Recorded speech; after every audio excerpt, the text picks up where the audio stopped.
This is Macabre Stories by H.P. Lovecraft.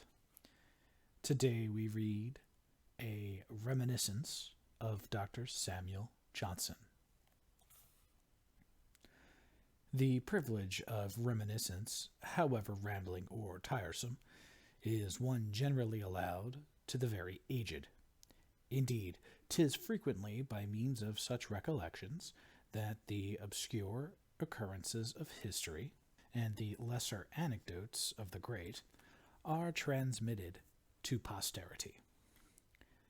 Though many of my readers have at times observed and remarked a sort of antique flow in my style of writing, it hath pleased me to pass amongst the members of this generation as a young man giving out the fiction that I was born in 1890 in America.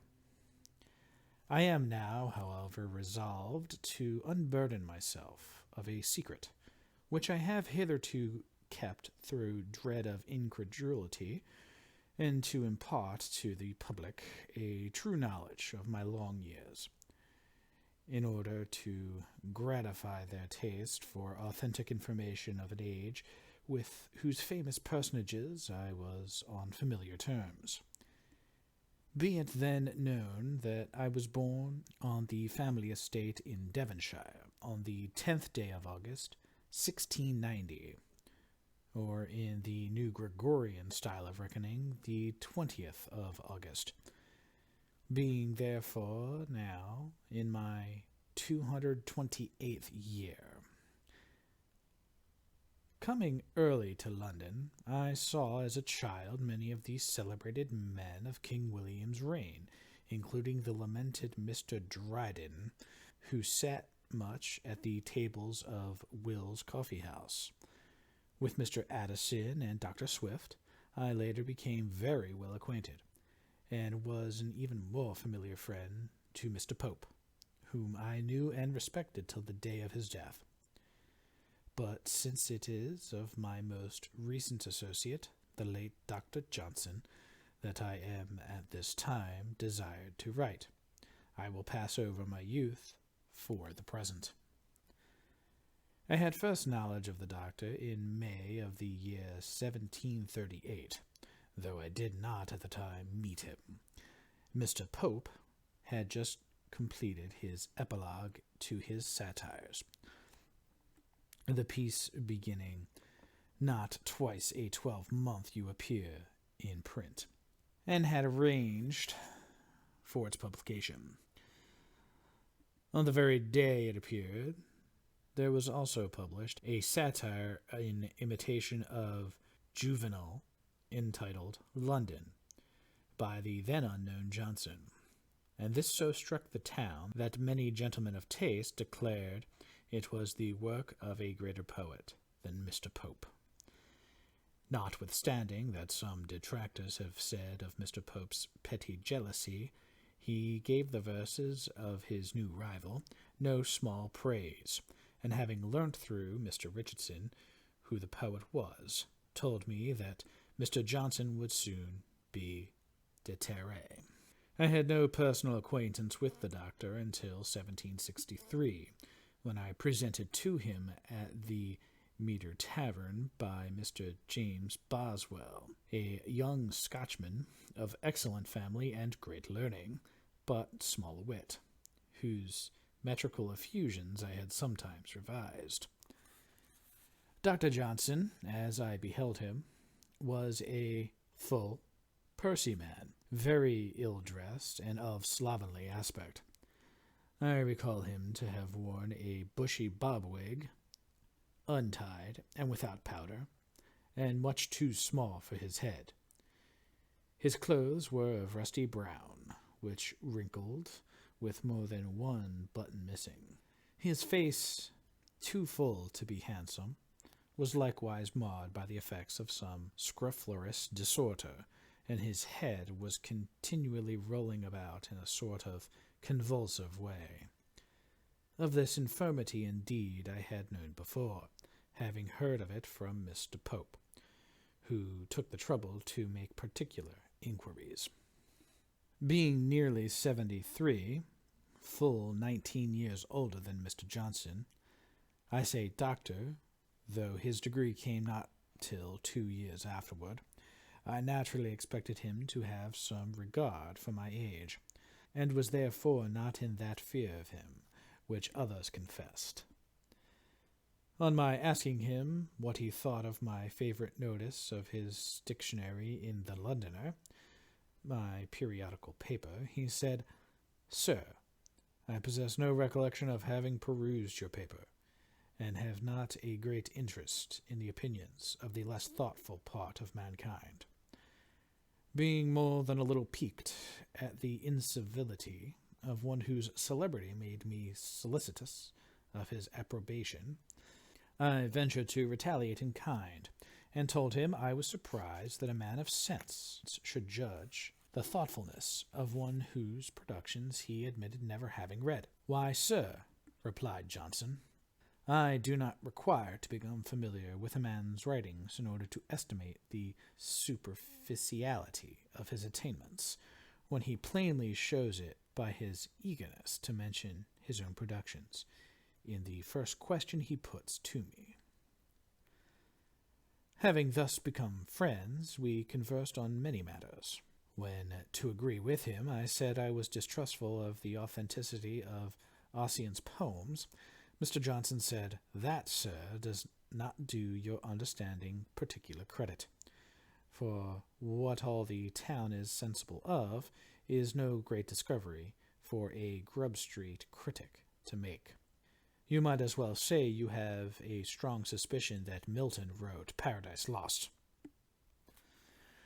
I therefore saw Johnson very frequently, most often at meetings of the Literary Club, which was founded the next year by the doctor, together with Mr. Burke, the parliamentary orator, Mr. Beauclerk, a gentleman of fashion, Mr. Lawton, a pious man, and captain of the militia, Sir J. Reynolds, the widely known painter, Dr. Goldsmith, the prose and poetic writer, Dr. Nugent, father-in-law to Mr. Burke, Sir John Hawkins, Sir Anthony Chyma, and myself.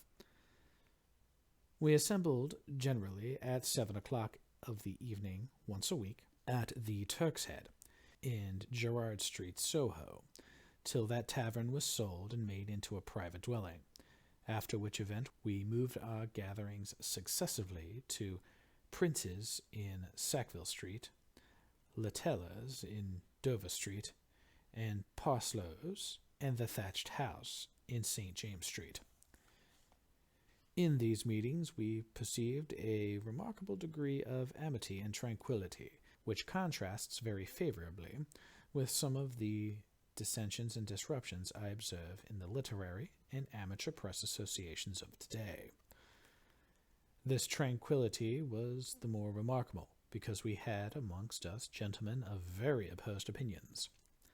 Dr. Johnson and I, as well as many others, were high Tories, while Mr. Burke was a Whig, and against the American war. Many of his speeches on that subject have been widely published. The least congenial member of one of the founders, Sir John Hawkins, who hath since written many misrepresentations of our society. Sir John, an eccentric fellow, once declined to pay his part of the reckoning for supper, because 'twas his custom at home to eat no supper. Later he insulted Mr. Burke in so intolerable a manner that we all took pains to show our disapproval, after which incident he came no more to our meetings. However, he never openly fell out with the doctor, and was an executor to his will, though Mr. Boswell and others have reason to question the genuineness of his attachment. Other and later members of the club were Sir David Garrick, the actor, and early friend of Dr. Johnson, Messrs. Tho and Jos Wharton, Dr. Adam Smith, Dr. Percy, author of the Relics, Mr. Edward Gibbon, the historian, Dr. Burney, the musician, Mr. Malone, the critic, and Mr. Boswell. Mr. Garrick obtained admittance only with difficulty, For the doctor, notwithstanding his great friendship, was forever affecting the decry the stage and all things connected with it. Johnson indeed had a most singular habit of speaking for Davy when others were against him, and of arguing against him when others were for him. I have no doubt that he sincerely loved Mr. Garrick, for he never alluded to him as he did to Foote, who was a very coarse fellow despite his comic genius. Mr. Gibbon was none too well liked, for he had an odious, sneering way which offended even those of us who had most admired his historical productions. Mr. Goldsmith, a little man very vain of his dress, and very deficient in brilliancy of conversation, was my particular favorite, since I was equally unable to shine in the discourse. He was vastly jealous of Dr. Johnson, though none the less liking and respecting him. I remember that once a foreigner, a German, I think, was in our company, and that whilst Goldsmith was speaking, he observed the doctor preparing to utter something, unconsciously looking upon Goldsmith as a mere encumbrance when compared to the greater man. The foreigner bluntly interrupted him, and incurred his lasting hostility by crying, "Hush, Dr. Johnson is going to speak." In the luminous company I was tolerated more because of my years than for my wit or learning, being no match for all of the rest. My friendship for the celebrated Monsignor Voltaire was ever a cause of annoyance to the doctor, who was deeply orthodox, and who used to say of the French philosopher, "Vir est acerimi ingente et pectorum literarum." Mr. Boswell, a little teasing fellow whom I had known for some time previously, used to make sport of my awkward manners and old-fashioned wig and clothes. Once coming in a little of the worse for wine, to which he was addicted, he endeavored to lampoon me by means of an impromptu in verse, writ on the surface of the table, but lacking the aid he usually had in the composition, he made a bad grammatical blunder. I told him he should not try to pasquinade the source of his poesy. At another time, Bozzy, as we used to call him, complained of my harshness towards new writers in the articles I prepared for the monthly review. He said I pushed every aspirant off the slopes of Parnassus. "Sir," I replied, "you are mistaken. They who lose their hold do so from their own want of strength. But desiring to conceal their weakness, they attribute the absence of success to their first critic that mentions them. I am glad to recall that Dr. Johnson upheld me in this matter." Dr. Johnson was second to no man in the pains that he took to revise the bad verses of others. Indeed, 'tis said that in the book of poor blind old Mr. Williams there were scarce 2 lines which were not the doctor's. At one time Johnson recited to me some lines by a servant to the Duke of Leeds, which had so amused him that he had got them by heart. They are on the Duke's wedding, and so much resemble in quality the work of other and more recent poetic dunces that I cannot forbear copying them. "When the Duke of Leeds shall married be to a fine young lady of high quality, how happy will the gentlewoman be in his Grace of Leeds' good company." I'd ask the doctor if he'd had ever tried making sense of this piece, and upon his saying he had not, I amused myself with the following amendment of it. "When gallant Leeds auspiciously shall wed the virtuous fair and ancient lineage bred, how must the maid rejoice with conscious pride to win so great a husband to her side." On showing this to Dr. Johnson, he said, "Sir, you have straightened out the feet, but you have put neither wit nor poetry into the lines." It would afford me great satisfaction to tell more of my experiences with Dr. Johnson and his circle of wits, but I am an old man, and easily fatigued.